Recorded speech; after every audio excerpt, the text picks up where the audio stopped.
Hi folks, it's me Gambit896 and I'm back with another review video for you guys. Today I'll be reviewing Daredevil by Mark Waid Volume 2. This is written by Mark Waid and illustrated by various different artists.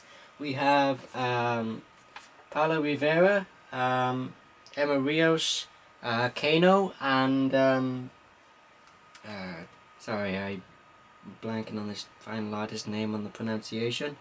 Khoi Pham, P-H-A-M.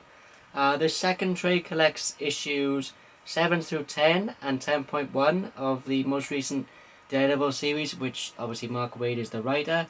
And we also have Amazing Spider-Man issue 677. So the story picks up right after the events of the first volume, with Daredevil still being in possession of the Omega Drive, which he's still struggling to come to a decision in what he wants to do with it. At the same time, he's also trying to balance his socialite lifestyle as well, as he's recently taken some sort of troubled high school kids on a skiing trip, and at the same time he's still trying to convince people that he isn't Daredevil. So issue number 7 is kind of Daredevil's Christmas, excuse me, Christmas issue, if you will. As you can see there, Mark Waid and the artist are still having a lot of fun with the series, as he tries to convince everybody he's not Daredevil by wearing a red sweater saying, "I'm not Daredevil." Yeah, subtlety really isn't your strong suit, is it, man? You know, come on, let's be honest. At the same time, he's also got an eye for the ladies as well. Specifically the Kirsten McDuffie, the new DA, that she knows he's Daredevil, but obviously nobody can, well, not only she can't prove it, but nobody can prove it either, so yeah. So his, how can I put it, his misdirection seems to be working. I really enjoy the way in which Paolo Rivera illustrates how Daredevil's sort of radar sense works. As you can see from the top panel, it's kind of like, you can tell from the paneling and the way it looks. I just think it looks really, really cool from an artistry standpoint, as you can see there. And if I pan back a bit, I'll show you more of the artwork, as you can see there.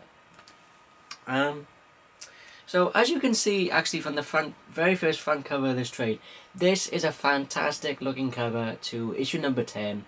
Of Daredevil, and we have the character of Mole Man and his sort of little demonic servants or minions, the Moloids, I believe is how you pronounce it. They both make an appearance in this storyline as well. Sorry to jump back and forth just then. So we have that particular storyline going on, and then in Amazing Spider-Man issue 677, we have some really great comedic moments from Peter Parker, aka Spider-Man, and also the Black Cat as well. And we have basically a team up between Daredevil and Spider-Man, as you can see there.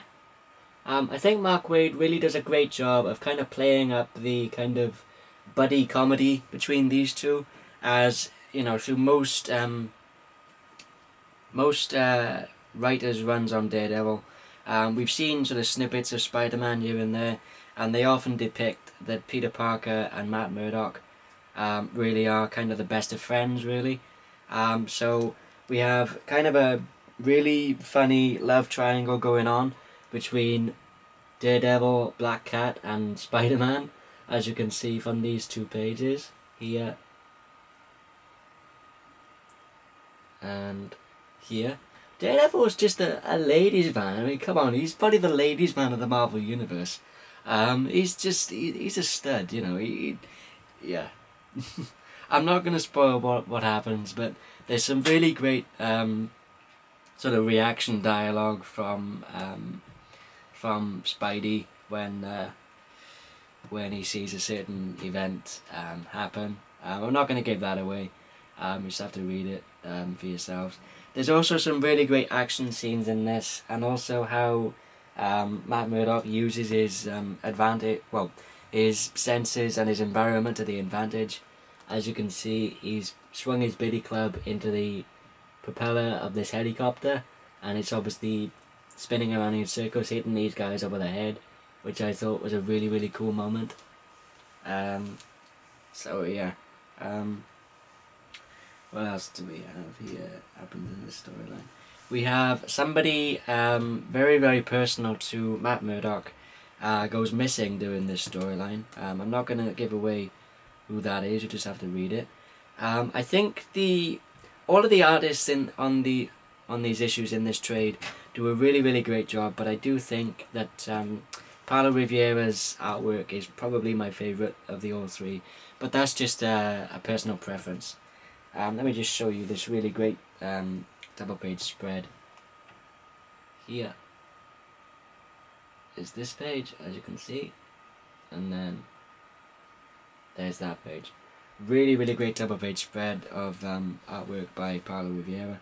And there we had the appearance of the Moloids, like I said at the start of the review, are kind of Mole Man's little minions, if you will.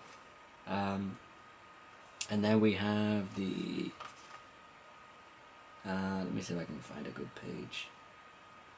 Here we have our first appearance of Mole Man in this storyline, as you can see from the middle panel on this page. Really creepy little guy, actually, and what he does is really creepy.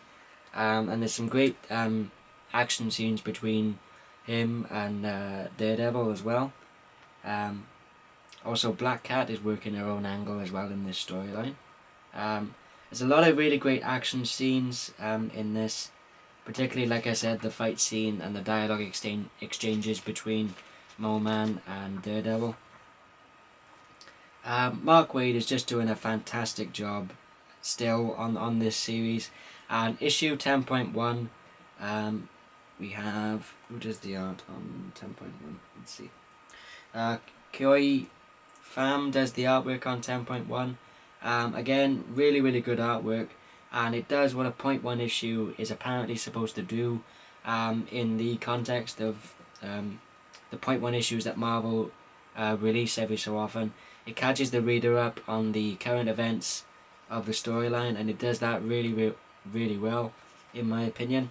Here we have a really cool variant cover for, let's see, the 50th anniversary of Daredevil by Alex Maleev. As you can see there, there's kind of a friendly sort of Mickey take out of the Amazing Fantasy 15. Is it Amazing Fantasy 15? Yeah. Amazing Fantasy 15 or the first issue of Spider-Man, I'm not really sure. I'll have to check my Marvel Encyclopedia and put an annotation in as to which issue cover that was supposed to be in its original state. And then, yeah, that's pretty much all I'm going to say for this review. Like I said, Mark Waid is still doing a stellar job on the writing. The artwork, again, is really, really fun. And it balances out the mixture of the light and the dark in this most recent Daredevil series. In that, like I said, both the writer and the artists are having a lot of fun with the series, but at the same time, there are undertones of a level of darkness to the series, as like I said, with the person that's very personal to Matt Murdock going missing, and what goes on with Mole Man in the later issues is again really creepy and quite dark as well. If you're a fan of Mark Waid's writing, if you're a fan of Marvel, or if you're a fan of the character of Daredevil, or if you've been reading Daredevil from whether it be from the Frank Miller days and you've kept up with everything up until recently, or if you've read any of the series of Daredevil and you want to keep reading more, I definitely recommend you pick up Mark Waid's run. Let me just show you what the first trade, or the cover to the first trade, looks like. This is what the cover to the first trade actually looks like, as you can see there.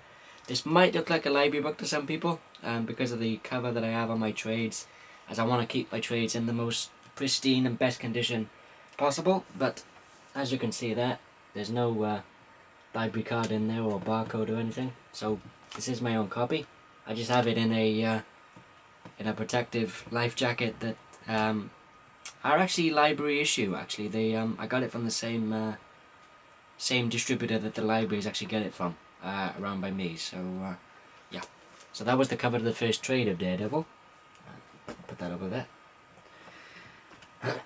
Actually, quickly getting back to this, if I had to give this a rating, I'd give it a 4.5 out of 5. Really, really great second volume of Daredevil. If you just have a passing interest in reading a Daredevil series, I definitely recommend you pick up Mark Waid's run on Daredevil. As from the first volume, introduces new readers really, really well, in my opinion. There are some nods to the most recent runs before Mark Waid took over, which was the Ed Brubaker and Andy Diggle runs, but you don't. It's done so well by Mark Waid that you don't have to go back and read the Brubaker and Diggle stuff to understand what's going on, as he just gives you a general overview, and you just have to. You can run with it really easy without having read any of the previous runs. So, like I said, great job by Mark Waid on the writing. The artist is still doing a great job as well. 4.5 out of 5 for Daredevil Volume 2. Daredevil Volume 2 by Mark Waid. Sorry, I do apologise. That pretty much concludes this review video for you guys. As always, if you liked it, give it a thumbs up. If you didn't like it, give it a thumbs down. As always, leave some comments below in the comment section. And until next time, this is Gambit896 signing off, and I'll see you guys later. Take care, guys.